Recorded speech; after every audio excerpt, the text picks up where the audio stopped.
We are heading into part 2 of my natural hair care routine. In part 1, we already covered washing, hydrating, moisturizing, and sealing. So if you haven't seen part 1 yet, go ahead and click that video and then come back here. All right, another part of my natural hair care routine is detangling. I really take my time to detangle and I'm really gentle. It was when I realized that our hair is so fragile that it can't just be kind of brushed through, combed through without much thought. It can't just be kind of, when we're undoing our braids or twists or whatever, we can't just do it in a rush. It's those kinds of things that I realized was breaking my hair. So upon understanding that, then I realized, okay, let me take my time to detangle and let me be gentle. Now, I am not 100% sold on this yet. So I wouldn't say that this is a staple in my hair care routine, but I recently have cut out the use of combs and brushes. Of course, to some of you listening, that probably sounds crazy, like, what? And when I first heard about it, I definitely was like, what? But as I said, I've been trying it and I've realized it's okay. I'm gonna see how I go because I do feel like there are still a lot of shed hairs that are still stuck in my hair because I'm not using a brush or a comb. So I'm not 100% sure, but I'm gonna see how I go over the next few months. And the next one concerning detangling is definitely finger detangling first. Like that is a must, a must, a must, a must. I will never ever go straight in my hair with a comb or a brush. I will always finger detangle first, and then if I want to use comb or brush, then I will do. Now, another one is the fact that I work in sections. So as I said, usually I will wash my hair in twists or plaits. And so, for example, the plaits that you can see in my hair now, I would actually just undo this one plait, spray my aloe vera juice, then apply the butter, then apply the grease, then I would finger detangle. Then if I need to brush through or comb through, and then twist or plait it back up. So typically that's how I work in sections. I can't just do like the whole half side of my head or the whole, even a quarter of my head. I can't, no. I don't know how people do that. Another key part of my natural hair care routine is my styling. So as you guys know, protective styling is it, 100%. My hair has to be styled in a protective way. And what I mean by that is that my hair is either clumped together with twists or plaits, maybe even cane rolls, maybe even flat twists. But I don't leave my hair just out and exposed to the elements, to the sun, to the cold, to the rubbing on my clothes, to the rubbing on the back of my chair when I'm driving or when I'm sitting at work. No, I don't do that. I make sure that my hair is away. Typically, I would say that the best way that my hair is protected is even when the ends are away. So usually I do that by putting my hair, it's not right now, but putting my hair in buns. So rather than having this out right now, because again, if I was at work now, this chair is different because it's low. But if I was at work, the chair comes up to here and I'm just rubbing my hair on the chair. Something else that I've seen people doing is something called vine wrapping. So let me show you real quick. So let's say this is the end of my hair. Well, we don't need to, let's say it is the end of my hair because it is the end of my hair. Anyway, so vine wrapping, which is where I would fold this back up and then I would twist it around, around, around, around. And I'm twisting it kind of back up the strand. And there we go. So that would be vine wrapping. That allows my ends again to be protected. I don't do that very often though. Another part of keeping my hair protected is wearing silk or satin scarves, bonnets, things like that. As much as possible, I try to wear it around the house. Probably my husband hates that. Oh gosh.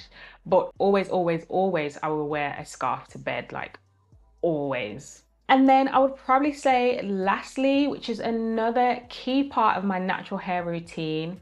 And even though this doesn't necessarily happen on the wash day, but it is really, really important, which is maintenance.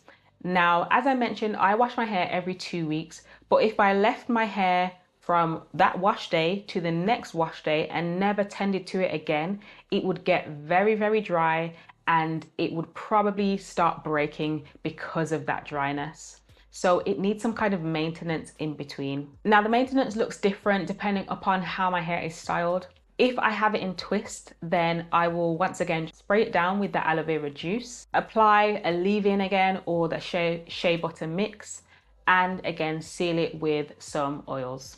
Usually that ends up with my hair looking a bit frizzy, so I'll just put my scarf on, tie it down and leave it for a few hours, and that usually helps to kind of, what's the word?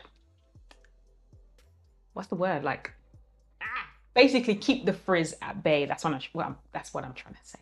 And definitely when I have my hair in twists, I would do that at least once a week. No, what do I mean? I mean once in between. What am I trying to say? Okay, scrap that. I would do it like every 3 to 4 days. That's what I'm trying to say. Yeah. But right now I have in plaits, and I really believe plaits retain our moisture a lot longer. So I actually undid this one yesterday because I just wanted to see how my hair felt, and it was still very, very, very moist.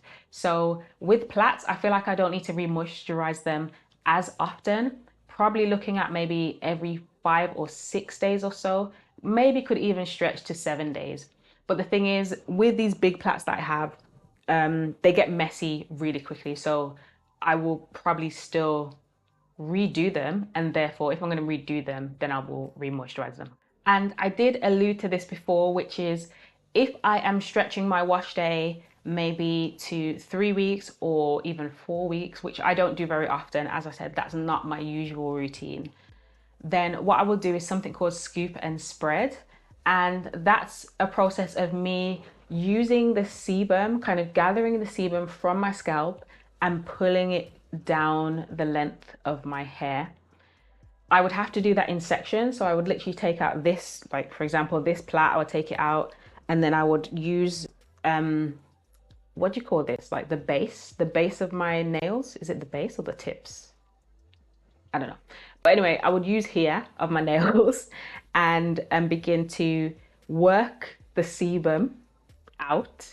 I would use product to do this. So usually like an aloe vera mix or some oils as well, and just work it down the length of my hair as much as possible. Because our hair is so kinky and so coily, our sebum finds it difficult to get from our scalp down the length of our hair. So that's why our hair gets dry quite easily. Whereas, for example, white people, sometimes they will complain that their hair is greasy, and that's because their sebum just flows all the way right down to the ends. And another part of my maintenance that I do, which I would say is part of my natural hair routine, is I will look after my scalp in between wash days. So again, as I just mentioned, I will spray it maybe with aloe vera juice, and then I will use like a scalp oil. Now, I'm not going to go into detail about what is in these scalp oils. I'm not using anything that does this whole promising of 5 inches in the next 5 weeks. No, that's just nonsense. Like, I'm not doing it for that. But just to keep my scalp moist and also to aid with my massage. So once I've applied the juice and then the oil, I will then do a scalp massage. So I'm just like, you know, use my fingers and massaging my head, really. I try to do that probably every 3 to 4 days or so. So kind of, again, as I said, when I have twists, I will do that whole process every 3 to 4 days. So I will do the scalp oil and massage, and as well, I will moisturize the full length of my hair. All right, so I thought some of you might enjoy, once again, just sitting and watching me doing my hair like I was doing in part 1 of this video. And I'm literally just going through and doing exactly what I have been talking through. So feel free to get out some popcorn, or maybe you want to do your hair at the same time. You probably won't have time to do that, but yeah.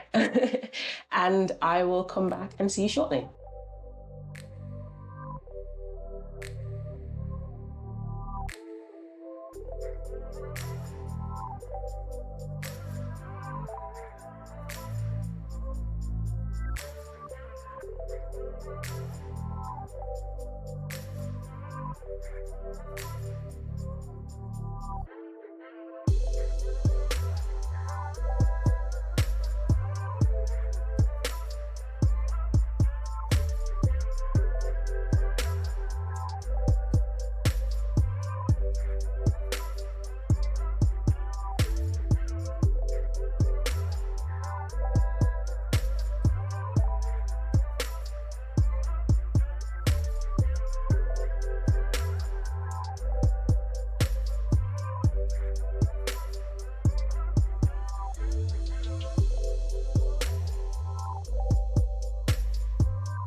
That is my routine, and that is what has been helping me to retain my length so far.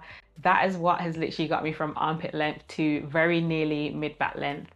And it's not even the end of the year. Like, I wasn't supposed to meet this goal until December.